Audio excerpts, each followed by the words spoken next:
Yesterday, we looked at the three biggest surprises so far in the Phoenix Suns season. On today's episode of Locked On Suns, what are the three things to look for the rest of the way? On the court, off the court, big picture, granular. We'll break it all down on today's show. Let's go. You are Locked On Suns, your daily Phoenix Suns podcast. Part of the Locked On Podcast Network, your team every day.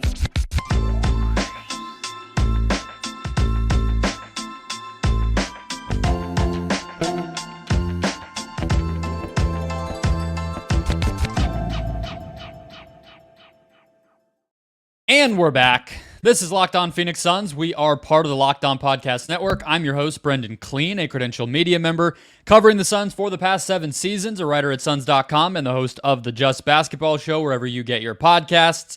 Thank you for making Locked On Suns your first listen here on this Wednesday. One more day until Suns basketball. Appreciate you spending the day here, starting your day here. We are free and available everywhere, including YouTube, so just hit that follow or subscribe button wherever you are finding this show.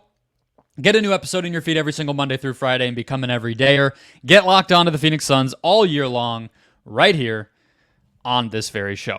Joining us today is Stephen PridGeon. He is a writer over at Bright Side of the Sun, at PHNX, does some podcasting, has a YouTube channel, great Twitter follow, previous guest of the show, although I think that was preseason, which just goes to show you that time absolutely flies during the NBA season. But we're going to break down 3 things to watch down the stretch of the season. We're going to go back and forth, each of us give our 3 and talk through all of them, hopefully give you a great preview of the stretch run of the Suns season. Today's episode brought to you by FanDuel, though. Make every moment more. Right now, new customers get $150 in bonus bets with any winning $5 bet. That's $150 straight to your account if your bet wins. Visit FanDuel.com/lockedon to get started. Steven, you are the guest, so let me give it to you first here. What is the first thing that you have your eye on down the stretch of the Suns season? I think the first thing, it can kind of be a quick hitter, is the Suns and their shot profile and figuring out how many attempts are they getting up on average post All-Star break from deep. The shot quality being generated from those, as in, is it isolation created? Is it off of passing, just one pass away? Is it off of movement and getting the defense rotating and then making that pass to create the opportunity? Just in the general volume, looking at that, they're 26th in the league at the moment in 3-point attempts on the season as a whole. That number has to get inside of the top 20, in my opinion. That's going to take some work, but they certainly had the pieces that garner the type of attention that should generate the type of looks and shot quality that Frank Vogel and company would like from the backside. Yeah, it's funny to me because I was poking around at some of this yesterday, and I've seen a lot of people get a little frustrated with Vogel that in preseason, and a lot of coaches say the right types of things about like modern shot profiles, and then you look up and not everybody's going to get there. And I know Vogel emphasized shooting a lot of threes. I don't really blame him personally. I do think it's just a matter of the ball movement being better, and now that the role players, I think, have a little bit more confidence. Not that the guys who were playing now have more confidence. It's just confident guys are now playing instead of less confident guys like we saw with some of the young dudes who were passing up those shots. I think those things will trend in the right direction. Is there something specific, though, that you feel like from deep that has to happen to get this team there? Something, one particular thing, or do you think it is just kind of reps? I would say it might be a little more so 2 things than just one. I think the first of which is the non-big 3 paint touches, and that's the self-created drives by Grayson Allen. A lot of times when he's staggered with the big 3, he's going to be able to go up against a less than superior defensive player. Let's just keep it nicely and say that man. He's a very good driver, and he doesn't always need the defense to be put in scramble mode by one of the big 3 to get those opportunities. And when he's doing that, that by nature is allowing for the big 3 to now play off of a rotation versus them always setting the table. So being able to get those looks generated from Grayson Allen, but also from Eric Gordon, from Yusuf Nurkic with his post touches, and his elbow touches. And then also players like Thaddeus Young and Royce O'Neal as well, being able to chip in those same manners, whether it be Thad off of the elbow and post or Royce O'Neal getting past his initial defender. And the other way I'm thinking about them being able to get more of those looks is potentially seeing a starting lineup change that nets Grayson Allen coming off of the bench in addition to Eric Gordon. So now you have two offensive-minded players that can get up the three-point attempts that you need, staggered a little bit more in a balanced manner with the big three over the course of the rotation in 48 minutes. I think that'll help tweak it a little bit as well. Yeah, balance it out a little bit more. I think that's absolutely fair. So one of the things that's funny, though, is when you look at it, the Suns and the Mavs are the only two teams in the NBA that are in the top 10 in accuracy from everywhere on the court. Mm-hmm. And the Suns have been this funny thing all season where their shot diet actually does feel kind of similar to the Chris Paul years, but they're just making from everywhere. And that's been, I think, what's really helped them. They're obviously a good offensive rebound and free throw team, which helps just kind of pad your floor as an offense. But yeah, I think in terms of keeping up with a lot of the teams that they're going to have to keep up with, even in this tough stretch schedule-wise down the regular season, but obviously, of course, in the playoffs, they're going to have to put up some of those more valuable shots more consistently. Otherwise, they're going to be at a disadvantage. My first one is, how much small ball do we see? Because the Suns' additions at the deadline, and obviously with Thad Young, who still hasn't signed officially, which is a little weird, but he did tweet out today a goodbye to Toronto, even though he was waived like 2 weeks ago now. It's been a little weird. I still expect nothing outside of the ordinary to happen there, just flagging that for the listeners. But those two guys make those lineups easier to get to, right? And having Durant makes somebody like Thad Young more playable, in my opinion, than maybe even he was in Toronto, because there's another bona fide big defensive difference-making forward, big combo guy like Durant there, not just Thad having to kind of anchor that whole thing, which defensively maybe he can't do anymore. So they have more options. But this is another thing I talked about in the surprises episode yesterday, Stephen, is it is matchup dependent, but Nurk is very valuable to this team. So I guess my big question is do we get to a point where Durant at the 5 is the main thing? Do we ever get to a playoff series where that's like playing more minutes than Nurkic at center? And what does that look like? How do they make it happen? Is it reasonable to expect that of Durant? I don't know if it'll be something that we see at that extreme in the regular season, but we'll probably start to see different combos and styles to get comfortable with, okay, maybe the Suns play the Warriors, and all of a sudden Durant's playing 28, 30 minutes as the center in that type of a series, and they need to be ready for that. But I don't know if we get there. What do you think? I think that's definitely something that I have, not necessarily in my 3 for this episode, but something that generally I'm keeping an eye on, and that's just lineups. And obviously with the lineups, the small ball being maybe the premier thing to look for. I don't think they necessarily get to a point where KD is like the mainstay 5, and I know you're not saying him as like the starting 5, but as in him playing more minutes than Nurkic at the 5. I think it's more effective when it's a counterpunch, or even if it's like a change up to dictate what teams are anticipating this, or teams are getting this versus this lineup, and then you put this out there, and now they have to solve that. I think that's a riddle that most teams are not going to be able to solve when the Suns are optimizing the different lineup types that they could use with KD at the 5.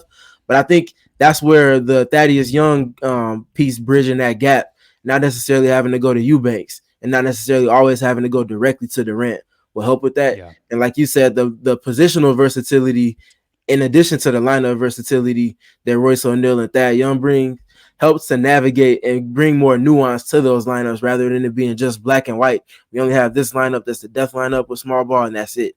Now they have a couple different combinations with that they can go to. I'm pretty sure Frank Vogel would take issue. It's the laser lineup. We don't take the Warriors. We don't take the Warriors nickname around these parts. But no, I hear you for sure. I think this number is interesting to me, and I said a part of it yesterday, more from an offensive standpoint. But the big 3 plus Nurkic right now had 335 minutes at the break, plus 12.7 net rating. Mm-hmm.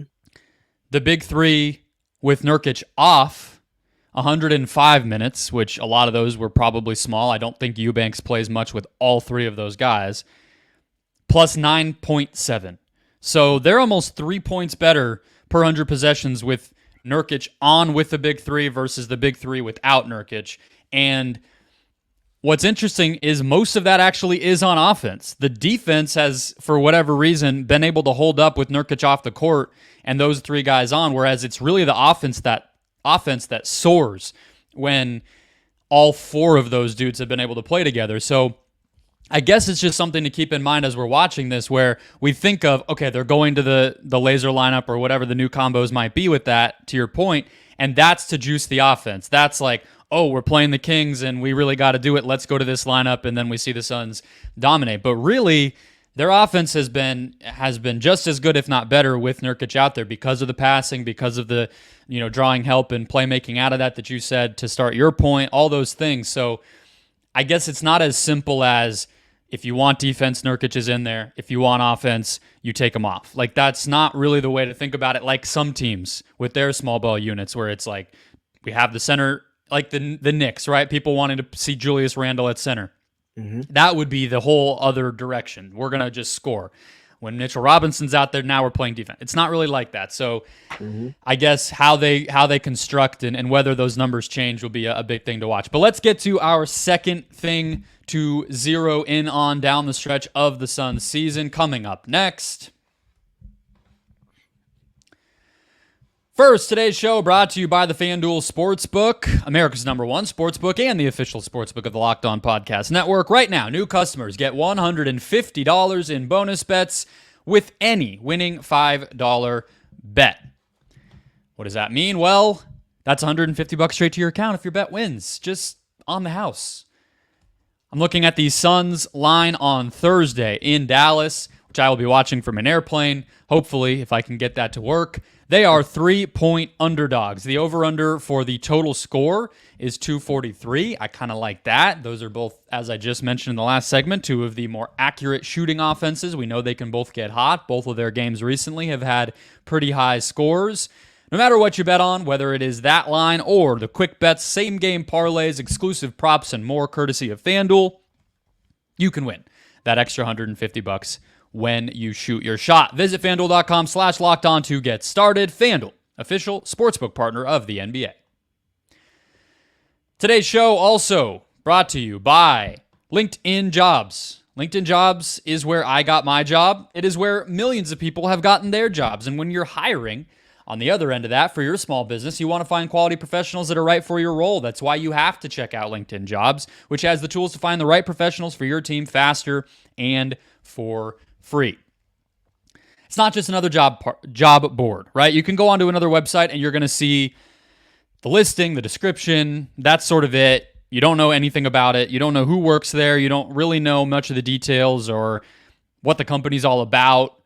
But with LinkedIn, you have all that info in one place. You can find the other people, including maybe the hiring manager that you're wanting to get a hold of. That's what happened with me. I knew the company. I knew I wanted the job, but I was able to get a lot more info. I was able to contact the people involved, and it went a long way. LinkedIn knows that small businesses are wearing so many hats and might not have the time or resources to hire, but that's why they make it quicker and easier. They help you write job descriptions. They give you your candidates all in one place, and that's why 2.5 million small businesses use LinkedIn for hiring. Post your job for free at linkedin.com/LockedOnNBA. That's linkedin.com/LockedOnNBA to post your job for free. Terms and conditions apply. All right, Stephen, what is the second thing you're looking at down the stretch of the Suns season? The second thing I'm looking at is going to be how many turnovers they can force from opponents. At the moment, opponents are averaging 13 turnovers a game, which is 22nd in the NBA. And I think this one ties a lot into the general tempo and pace and flow topic that the Suns have offensively, where they spend a lot of time in the half court. They're one of the teams that spends, I think they're bottom 5 or top 5, however you want to look at it, in terms of how much time they spend in the half court. And a way to mitigate that is by upping the activity levels and forcing turnovers, allowing yourself to, if not play directly in transition, flow into your secondary break pistol actions, get into the handoff actions and things of that nature with use of Nurkic, and just generally having the defense scrambling with matchups that they don't necessarily want on a per player basis. So figuring out how to up those turnovers, and I think that ties directly in with the additions of Thaddeus Young and Royce O'Neal as well. Two of the higher deflection, high communication, high positioning, and understanding of how to use your hands and gain leverage and get activity and get deflections and steals to ultimately afford a team with the high octane offense like the Suns to play in transition and with flow on offense. So looking at how they can up the ante in that respect is going to be important to gauge as well. Yeah, anybody who listens or watches every day will have heard me like almost going through the mental gymnastics in my head on this yesterday because and that's why I love having you on, because we think about this stuff and look at a lot of the same things, I think. And I was like, I know the number has improved since the beginning of the season in terms of turnover percentage forced by the Suns defense, but I was trying to sort it and do all these things in real time on the show, and I was like, it's not working out for me. But I got it pre-show today back to what I had originally seen that put that idea in my head, which is since Christmas, the Suns are 6th in net rating, period. They're 2nd in offense. They're 8th in defense. They are 19-8. That's like, if you want to convince anybody the Suns have a shot to win a title this year, like, show them that. But they've also forced more turnovers, and that's, I think, a big part of why that defense has improved. It's not elite. It's 13.4% of opponent possessions, and that's about middle of the pack in the NBA. But that's a big improvement from where they had been, and it's probably the single most thing about this team that differentiates from what you would expect of a Frank Vogel team, right? Like, that's always been one of the hallmarks of how his defenses have worked. And I think one of the reasons people might have had a little bit of a confused reaction when they hired him, because it's like, hold on, you're hiring a guy to coach a team where point of attack defense is one of the biggest weaknesses. Now you could say, okay, well, the coaches should be able to improve that, but I think as we've seen, that's easier said than done. You can't make somebody good at a quality, or you can't make Josh Okogie more playable. Like, there's only so much you can really do. But if they can emphasize that more, be maybe a little more risk-taking, be more on a string to just sort of create those team force turnovers, I think all those little things will start to add up. And again, with this Suns defense, to me, and I don't know about you, it's like my expectation is not elite. It's good enough, and it's functional in certain ways that will work in a playoff setting. So I absolutely echo you on that one. That has to happen, I think. I think in my opinion, coming into the season, I said top 12 defensively. And that's non-garbage time minutes, just general defensive rating, and the things that consist with a team that's top 12 on the defensive end. And in that, being a timely stop team more than anything else. And I think that's where the scheme versatility that players like Thad Young and Royce O'Neal bring, in addition to the lineup versatility, to give them a different look and ultimately get to attacking our offense versus always being back and dropping, reacting. Being able to do that more with more athletes on the floor and make the rotations they need with bigger, more active athletes as well is going to be important.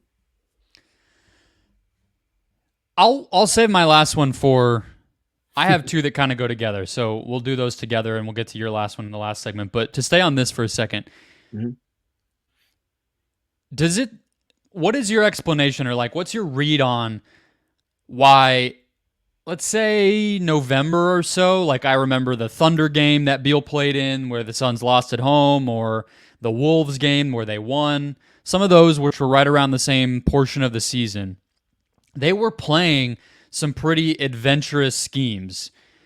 You know, zone a lot more, which feels like we almost never see this team play zone lately. Some like almost box and one type of stuff, using KD in different ways, putting him in different places in that zone. And that's almost all gone away. But obviously, like, I'm not necessarily saying that as a bad thing, because their defense has held up anyway. Why do you think they went away from that stuff? Do you have a guess on that? I think because of the injuries that they saw early in the season and just the lack of continuity, which is obviously was going to be a hurdle when you overhaul everything except for Kevin Durant and Devin Booker, essentially, there's going to be a high variance, and there's going to be like a learning curve in addition to that as far as results come. So Frank, I'm not going to say he was searching, but he was just really trying to figure out, okay, what strikes the core of this roster I have right now? And that's obviously kind of throwing a rock in the pond, just to find something when you don't have your full anticipated rotation at your disposal as a coach. So it's really just kind of figuring out, okay, what works for this team? Can they run a little bit of zone in pockets? If not, okay, we got to figure out something else. And that's really just what it kind of felt like to me. It didn't really feel like the opponents they were going against were dictating to them in that respect. It really just felt like Frank and company were really just trying to figure out, okay, can this team do this? Can this team do that? Obviously, we saw against a team like Atlanta when they were in Atlanta last month. They were in I think 15, which is all out switching. And obviously, we saw Nurkic a lot on Trae Young, and that did not work to their favor. They didn't have the requisite rotations needed around that.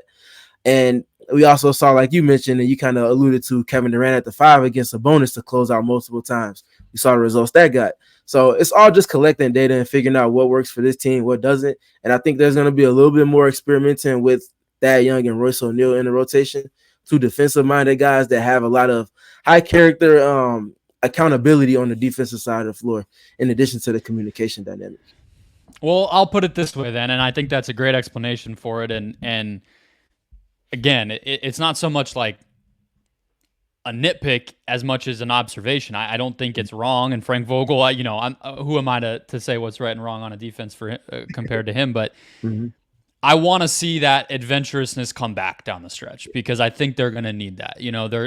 They're not going to be a team that can just rely on, all right, these are our 8 guys. This is how we play. Let's go win 4 playoff rounds. That's not going to get it done. So I hope that having more vets in the roster, ideally, fingers crossed, more health.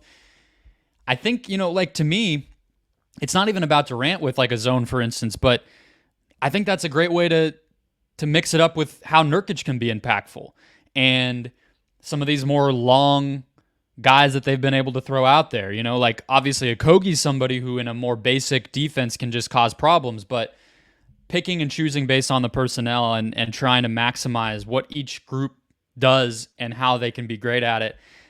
It's not a lot of time, but let's hope that they have enough time to do that at least. All right, my last 2, Steven's last 1, key to close the season coming up next. First, today's show brought to you by eBay Motors. Passion, drive, and patience. What brings home the winning trophy is also what keeps your ride or die alive. eBay Motors has everything you need to maintain your vehicle and level it up to peak performance. From superchargers, roof racks, exhaust kits, LED headlights, and more, whether you're into speed, power, or style, eBay Motors has got you covered. With over 122 million parts for your number one ride or die, you'll always find exactly what you're looking for. And with eBay's Guaranteed Fit, your part is guaranteed to fit your ride every time or your money back. Because with eBay Motors, you're burning rubber, not cash. With all the parts you need at the prices you want, it's easy to turn your car into the MVP and bring home that win. Keep your ride or die alive at ebaymotors.com. Eligible items only. Exclusions apply. eBay Guaranteed Fit only available to U.S. customers. All right, Steven, let's close it out. So my last kind of pair of things to watch for are a little bigger picture here, which are 1, how do they play in close games? And 2, what seed do they get? And that obviously is like what everybody's looking for every team. That's what the last stretch run is for. But let's start with the beginning of that, which is the close game aspect. And one of the things that I think has gotten a little bit swept under the rug about their fourth quarter struggles, which I talked a lot about as a surprise on the first show in this little duo, is the fourth quarter problems a lot of the time have been giving up leads or letting deficits get bigger. But the Suns are actually middle of the pack in terms of clutch net rating. Now, it's still in the negative, which is not what you want to see, but it's not this tire fire problem. They're 14 and 15 in clutch games, and they have a minus 4.8 net rating. So that has to get better, and you would expect that should be a strength of this team with those 3 guys that they have as their big 3. But that feels like a little bit of a distinction that I think fans might not realize. So can they keep building on that? The fourth quarter stuff, it's going to suck all season. They dug themselves such a big hole. Those numbers are going to look bad. Everybody's going to throw it in their first round previews and try to make a big deal of it. But if they can get better at clutch situations, especially with some big opponents on the schedule and games they need to win if they want to move up the standings, that's something that I'm looking at. And I think Am I wrong to just say I kind of think that figures itself out based on the talent and kind of the way that this roster's been built? Like, if they can't figure that out, like, what's this all for? That's what they should be great at. Yeah, I think as with anything statistical, one, you have to look for context with it. So obviously the Suns' context being that the big three weren't all playing for, I would say, probably half of the great majority of the issue portion of the fourth quarter struggles. Early in the season, it was one of the big three was always out, if not two. For example, I'm looking at that game against the Lakers where Kevin Durant took another step in the all-time scoring list, and there was no Bradley Beal or Devin Booker out there with them. They had a lead in the fourth quarter against the Lakers. Obviously, the Lakers came back and won that game. Are you going to apply that context when looking at things, big three, align with the big three, or are you just going to lump it all in and just say this is their issue? So I think the context in terms of that needs to be applied, like you were kind of alluding to. And then the other part of that is just kind of looking at where they are in terms of continuity. That's obviously something that was going to be a disadvantage for them all season. Also ties into the injuries a little bit. So if they can continue to sustain on-court time together, they're going to certainly figure those things out. In addition to them having the margins around them improved and Frank Vogel figuring out what pieces on the margins fit best around them to construct lineups for this issue or this issue or that issue or this issue. It's all part of the problem solving in terms of them putting the puzzle pieces together. And they've clearly shown that they've taken steps over the last, 2-3 weeks in the fourth quarter specifically. There's been those little moments where it's like a little bit of a scare, but they never fully revert back to what kind of dug them a hole early in the season, and that's progress in and of itself. I'm sure you've talked about it or written about it somewhere, but what did you think of how they closed against the Warriors? They obviously lose that game. The last play gets a lot of attention, but what did you think? Because that feels like a pretty good test. Another team at full peak strength. I know Chris Paul's out, but rolling as a team. Big game. Everybody brought it. Everybody's pretty much playing well. How do you feel like they kind of acquitted themselves in that game? I think that was a template in addition to the game that came after that against the Sacramento Kings, where not just Royce O'Neal, but also Thaddeus Young would have been the literal perfect option in terms of pieces at Frank Vogel's disposal to have in a game like that. You don't want to necessarily have Nurkic out there because obviously he's a target for teams to go out and pick and roll, and especially a team that goes not just pick and roll by high movement or high volume like the Golden State Warriors do. So that was an issue. But then also having somebody like Royce out there, obviously didn't play in that first game. That was his very first game as a Sun. He could have definitely been used in that game. And I think he was plus maybe 13, if I'm not mistaken, in that game, or plus 4. It was either plus 4 or plus 13. I get confused between that game and the Kings game off the top of my head. But he was a major plus in the short span of minutes and 13 minutes in that game. If they gave him an extra 4, that would have certainly changed things. Just seeing how effective he was defensively with his communication, positioning, wrecking havoc, all of that fun stuff. So being able to have those pieces at his disposal is certainly going to help in those moments going forward. All right. So do you have a guess or an expectation on seed? Do you distract yourself with these things this early? Where do you expect them to land? Well, I think it's very healthy exercise to kind of examine what you think might be the best route for a team that you might be covering, but also what's the most likely in addition, because that's not always the same thing. And right now, the Suns being in 5th, I'm not sure if they're necessarily going to be able to rise much because of the distance created early in the season by those top 4 seeds. So I think they're kind of in a box. I think it's at this point just being at your best. I think you don't construct this roster trying to handpick matchups going through the playoffs. You construct this roster and you bring in the head coach with a recent championship like Frank Vogel, thinking that if you have all your main pieces in rotation, that you can go and beat anybody at home or on their floor in a 7-game series. It might take 7, it might take 6, might take 5, might only be 4, but you plan on being confident with the roster you have going up against whoever, East or Western Conference. So I don't think they'll necessarily be looking at matchups like that. I do think there's a couple matchups that might not necessarily want to go against early in the playoffs, like obviously not Dallas, obviously the Denver Nuggets, the reigning champs, but I also don't think they would want to go against the Los Angeles Clippers in the very first round. But again, when you have those pieces they have at the top of their roster, you go into those matchups with confidence and you roll the dice from there. All right, what's your last key thing to watch down the stretch?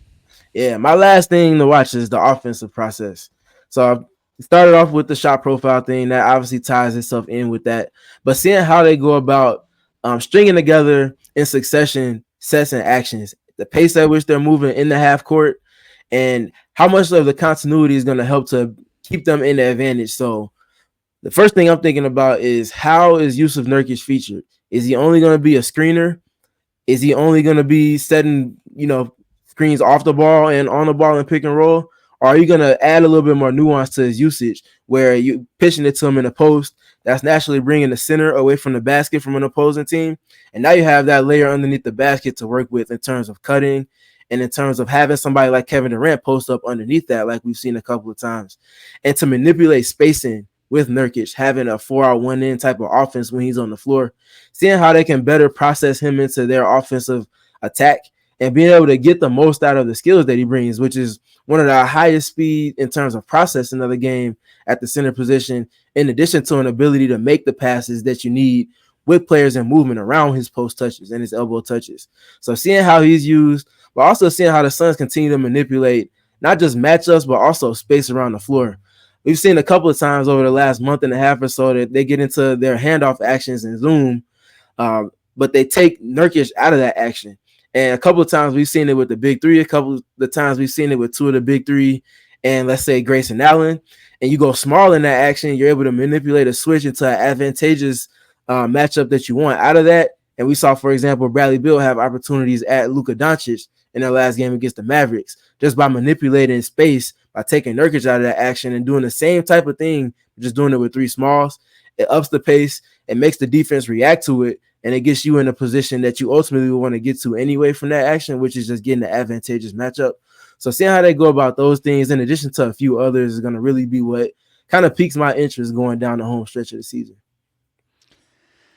Yeah, I do the other national NBA podcast, just the Just Basketball Show, and on that one, we don't have the same limitations on cursing, so I won't be able to fully say what I said on that about the Suns' offense. But basically, the way I described some of what you're saying, although you're much better at breaking it down than me, is to say that I want to see it go from a whoa offense where you're impressed to a holy you-know-what offense where you're like blown away and kind of like dazzled by the nuance to it, the smarts to what they're doing. So we know Kevin Durant, even if it's, let's say, Denver, he could probably score on Aaron Gordon. But what if he didn't have to, right? Or like, what if he starts out on Gordon, but they mess with something so that that Jokic is having to help? Like a lot of the stuff we got used to with Chris Paul just being able to do it and we don't even notice it.